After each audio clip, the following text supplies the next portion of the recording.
Okay, the question is, what school district do we have in Addison? And you would think a small town like this, that'd be a simple answer. It's not.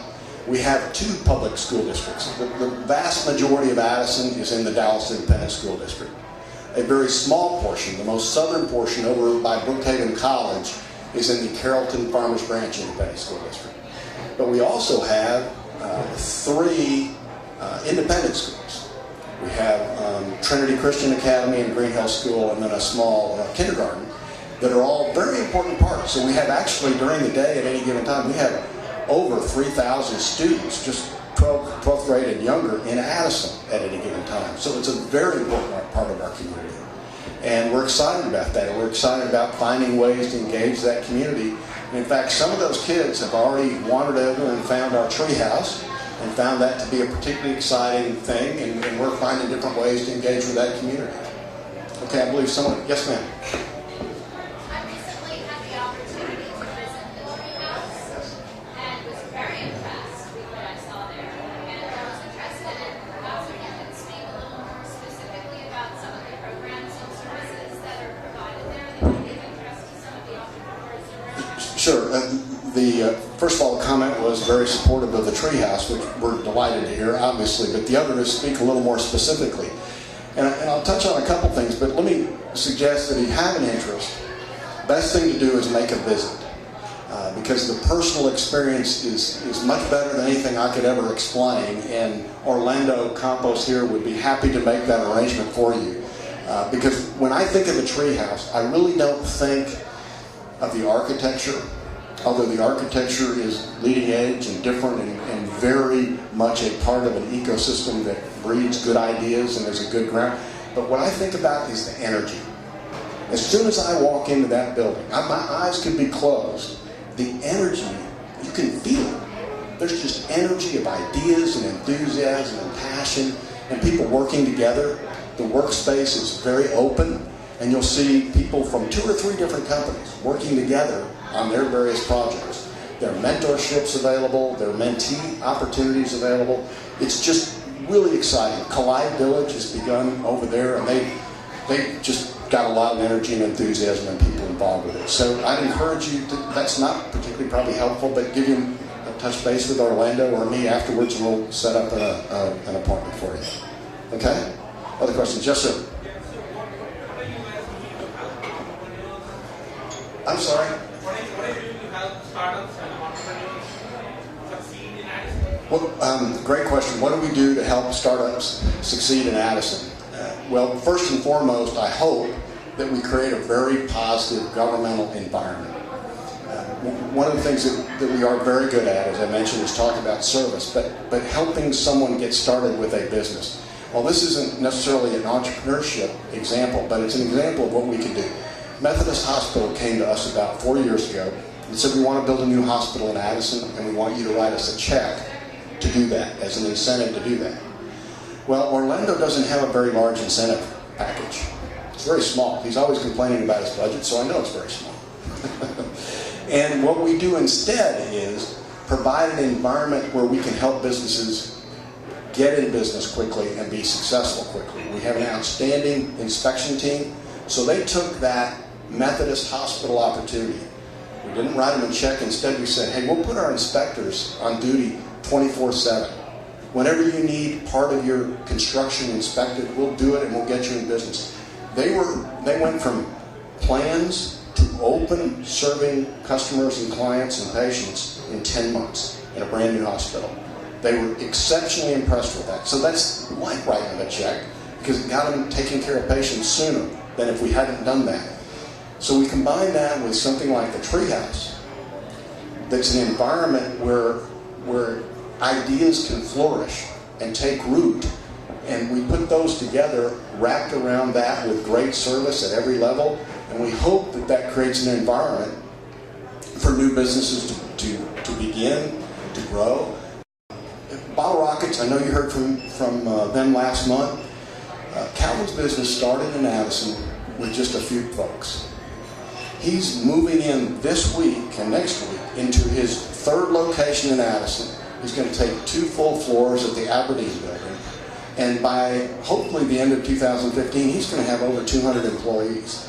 in a matter of about, what, Orlando, 4 years, 3.5 years. So we think in companies like Credera and others that have found what you're talking about and asking about to exist in Addison and have nourished their companies that way. Okay? Yes, sir. So how active is the Indian community? And what are the initiatives that you're I'm sorry, I didn't hear you. How active is the Indian community in Addison? What are the initiatives and incentives that are available? What is that? Question is, how active is the Indian community in Addison and what specific incentives are available?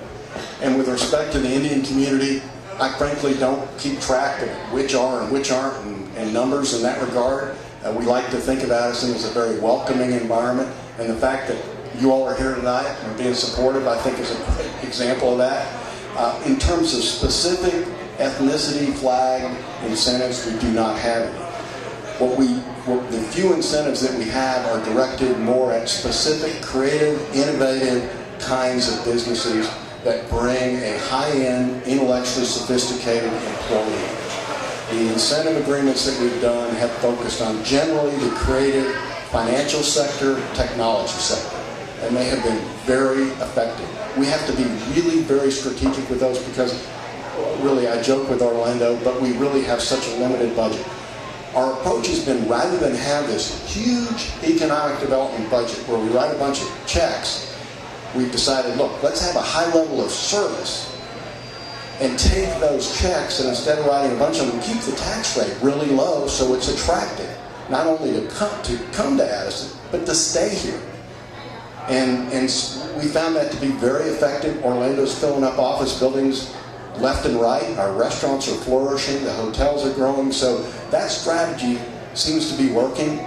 The other thing I like about it, it's different from what everybody else is doing. Others are raising their tax rate and writing bigger economic development checks. To me, that doesn't make sense. You're taking from the businesses that are already there to give to businesses that aren't there. That doesn't make any sense to me. We'd rather spread the savings around the whole community and have you stay here longer rather than chasing after economic development checks all over the country. And that strategy seems to be working for us. Other questions? Yes, ma'am?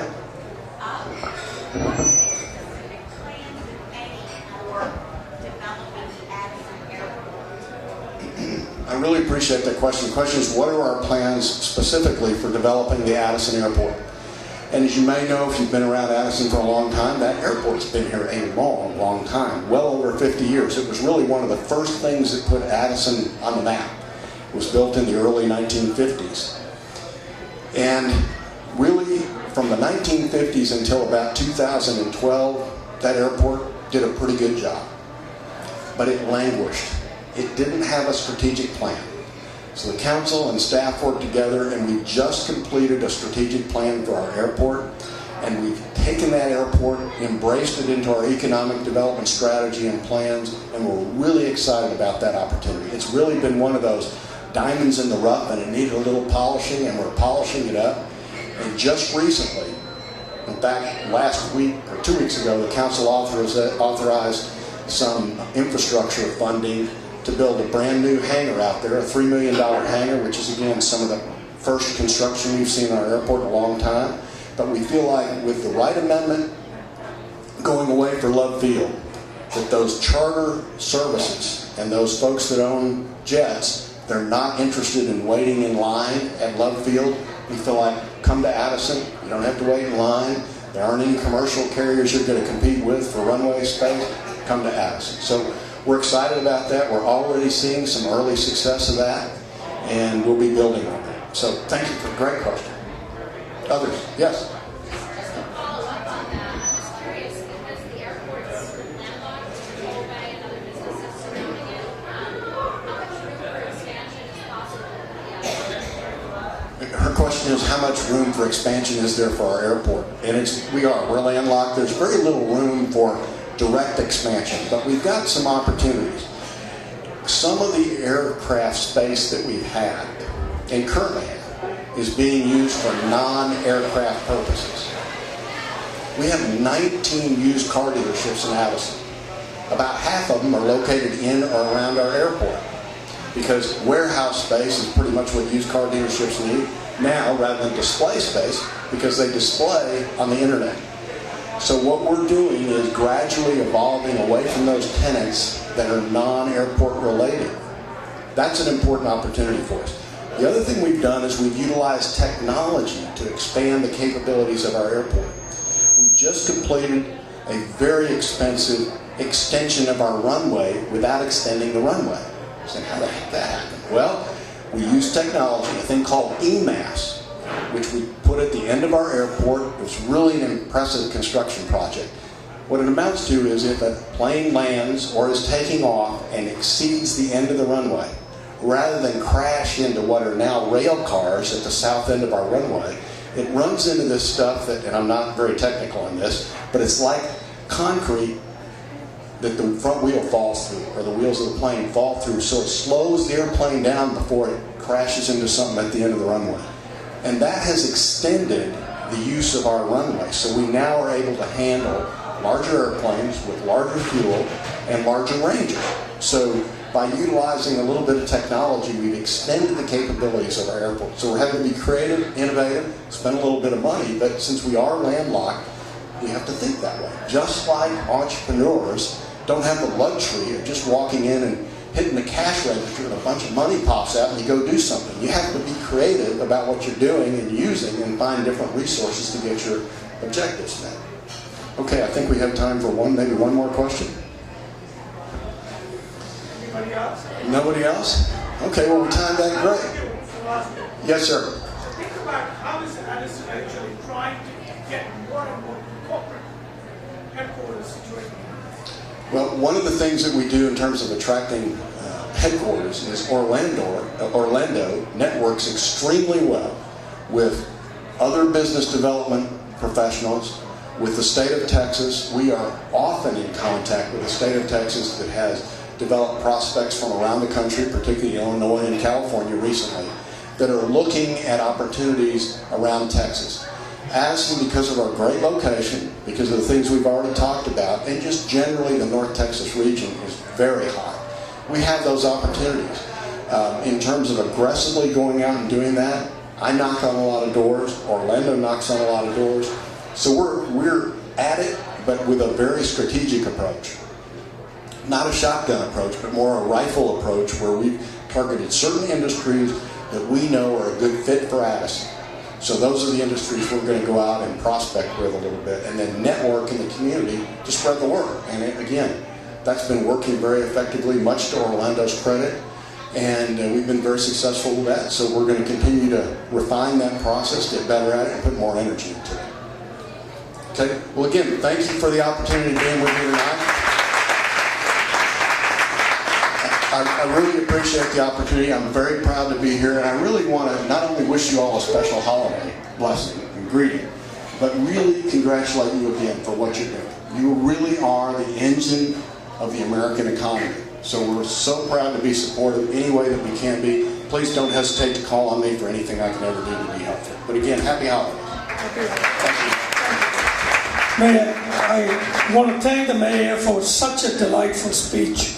Let me tell you, I just learned so much about Addison, what he's doing, what Orlando is doing. Orlando has been a partner in crime with me for the last couple of times. We've actually talked about different ways to grow businesses.